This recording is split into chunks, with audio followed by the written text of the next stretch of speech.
अस्सलाम वालेकुम my YouTube family, कैसे हैं सब लोग। उम्मीद करती हूँ जी सब ठीक ठाक होंगे, खैरियत से होंगे। अच्छा जी, आज मैं बना रही हूँ टमाटर की चटनी जो कि बहुत ही मज़ेदार बनती है और मैं आपके साथ डिटेल में इसकी वीडियो शेयर करूँगी। आप लोग ईद आ रही है, अपनी हर रेसिपी के साथ इसको सर्व कर सकते हैं, स्पेशली बारबेक्यू के साथ। आप चपली कबाब या टिक्के बना रहे हैं, कीमे की टिक्कियाँ बना रहे हैं, उनके साथ ये बहुत ही मज़े की लगेगी। सबसे पहले मैंने इमली ली है, 100 ग्राम इमली ली है। उसको मैंने एक छोटी प्याली में पानी में डिप करके रख दिया है। इसी पानी में मैं इसको मैश कर लूँगी, इसका पल्प तैयार कर लूँगी। ये पल्प हमारा बहुत पतला भी नहीं होना चाहिए और बहुत ज़्यादा थिक भी नहीं होना चाहिए। नेक्स्ट स्टेप हमारा है धनिया पुदीना। मैंने एक बंच भर के धनिया का लिए और कुछ पत्ते मैंने ले लिए हैं पुदीने के। यहाँ पे 4 से 5 लहसुन की जवे लिए मैंने, 8 से 9 सब्ज़ मिर्चें हैं। ये आप अपने टेस्ट के अकॉर्डिंग कम ज़्यादा कर सकते हैं। मैंने 4 से 5 बड़े टमाटर लिए हैं, उसको मैंने इस तरह रोस्ट कर लिए।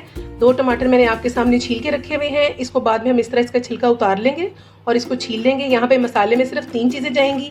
हाफ टी स्पून मैंने नमक लिया है, 1 टीस्पून जीरा लिया है और 1 टीस्पून ही मैंने कुटी हुई लाल मिर्च ली। जैसा कि आप देख सकते हैं इमली का पल्प मैंने तैयार कर लिया, ये इतना थिक है। अच्छा जी, यहाँ पर मैंने टमाटर डाल दिए हैं और साथ सारे मसाला जार डाल दिए हैं। अब यहाँ पर मैंने धनिया, पुदीना और सब्ज़ मिर्चें और लहसुन भी डाल दिया है। आप लहसुन को भी टमाटरों की तरह रोस्ट कर सकते हैं और इसमें डाल सकते हैं, मैं डायरेक्ट ही डाल रही हूँ। अच्छा जी, एंड पे मैंने जो इमली का पल्प तैयार किया हुआ था वो भी मैंने इसमें शामिल कर दिया है। अब मैं इन सब चीज़ों को इकट्ठा ब्लेंड करूँगी और इसको तकरीबन हम 2 मिनट तक अच्छे से ब्लेंड करेंगे।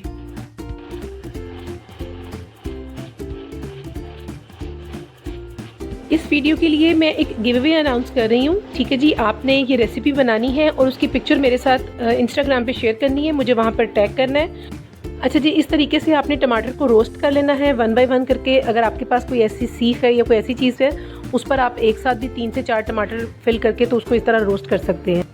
ईद गिव अवे में सब लोग पार्टिसिपेट करें और इस रेसिपी को आप लोग बनाएं और उसके बाद शेयर करें। इसकी पिक्चर मेरे साथ ज़रूर शेयर कीजिएगा इंस्टाग्राम पे, मैं यहाँ पर अपनी आईडी मेंशन कर दूँगी। जो रेसिपी को बनाएंगे और मेरे साथ उसकी पिक्चर शेयर करेंगे, मैं सिर्फ उन्हीं का नाम लिस्ट में ऐड करूँगी। अच्छा जी, यहाँ पर हमारी टमाटर की चटनी बिल्कुल तैयार है, आप देख सकते हैं। आप लोग भी ज़रूर ट्राई कीजिएगा और मुझे इसका फीडबैक दीजिएगा। Thank you so much. अल्लाह हाफिज़।